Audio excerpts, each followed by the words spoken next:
5个冷门但有趣的小知识。一，我们都知道星海副暴击正常情况下无法触发细分书，但是咱们可以通过一种取巧的方式暴击，也就是草种子暴击也算星海暴击。草种子暴击需要小岛成2命，这里用逆路扎得快点。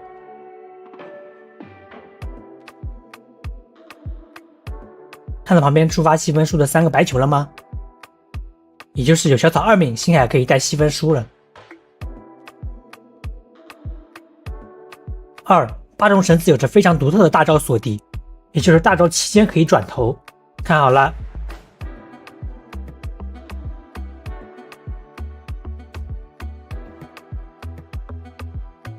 这个机制可以有效防止8重空大，后续试了别的角色都不可以，当然也可能是放的时机不对。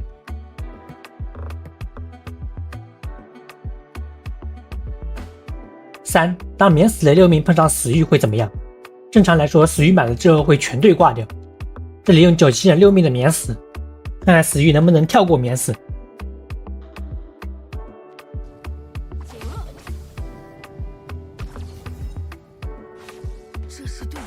可以看到死域会是持续伤害，而且后台由于没有免死，会先走一步。4，我们都知道伞兵开翼之后受击是不会摔死的，它会在落地的时候自动回正，再加上它开翼的时候被冻结，结束后会自动从翼状态取消。那么在开翼期间被冻结且掉下悬崖，它会不会摔死呢？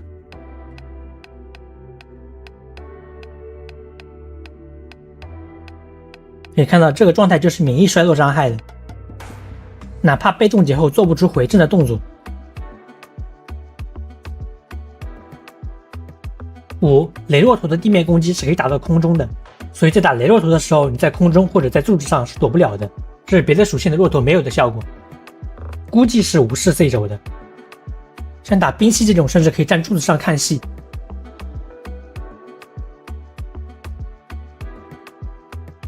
好的，我是邱明山，我们下期再见。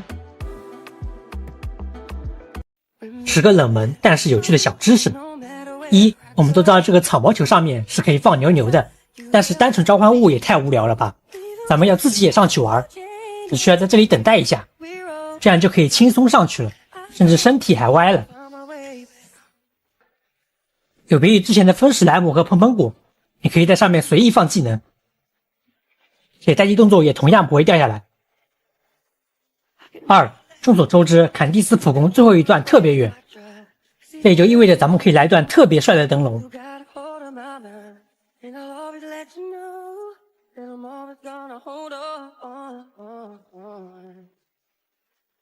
3，冰史莱姆头上的标志是冻结标志，不是常规的冰附着。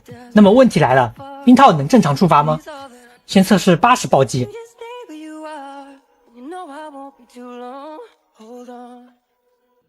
可以看到全暴击了，这是60暴击。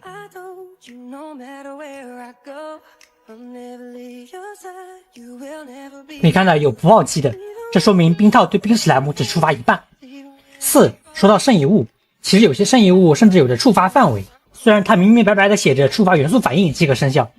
让咱们来测试一下，现在是127点精通。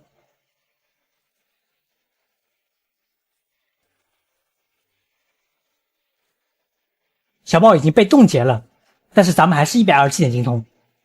如雷套也是一样无法触发。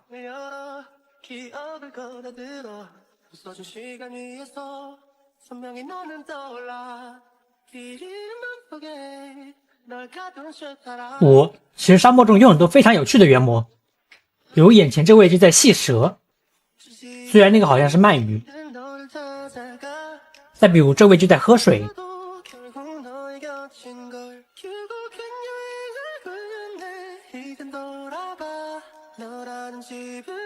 当然还有搁这疯狂转圈的，然后我就把这俩给堵住了。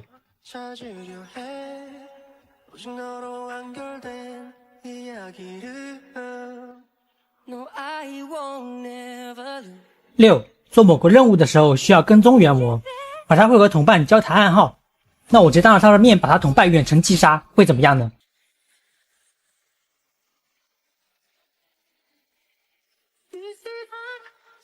可以看到他居然只是移握了下，然后就开始自顾自念暗号了。友情提示：不小心吸引到他注意的话，可以重登游戏。7都知道有些蝎子会从沙里钻出来偷袭，那么他返回去之后还会钻回去吗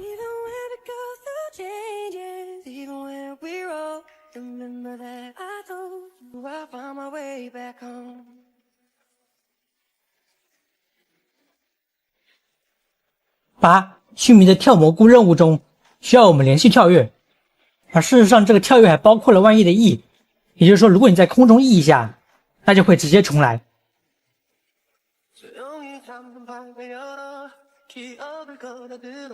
9小流云有别于其他的跟宠，它在你开宝箱的时候会为你庆祝。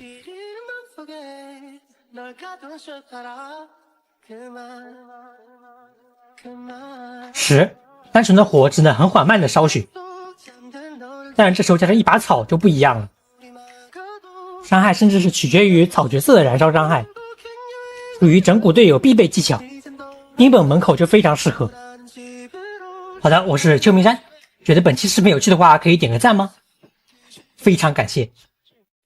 一般来说切入这个界面之后，任何东西和攻击都会被暂停，就像 DO 的时间暂停一样。那么有没有成太郎能破解这个招式呢？别说，还真有，大尾丘就有一招是派门挡不住的。虽然本体被暂停了，但是这玩意儿还是会炸的，角色直接在实体状态被打翻了，这应该是唯一一个能在实体状态下还能继续生效的攻击了。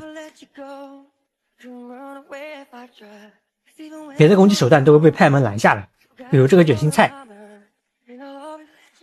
当然这些说的都是非连击状态，连击状态下派门啥都不是。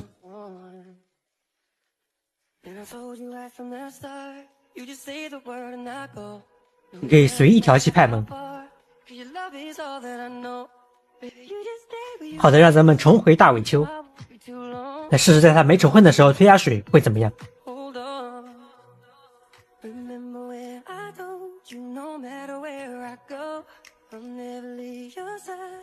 咱们的水须萨满也会给大尾丘加血，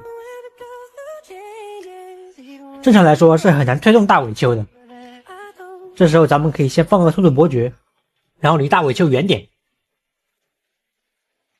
然后大尾丘不再受到伤害之后再回去，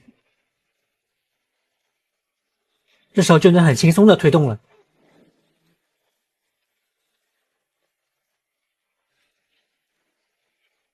好的，我是秋名山，我们下期再见。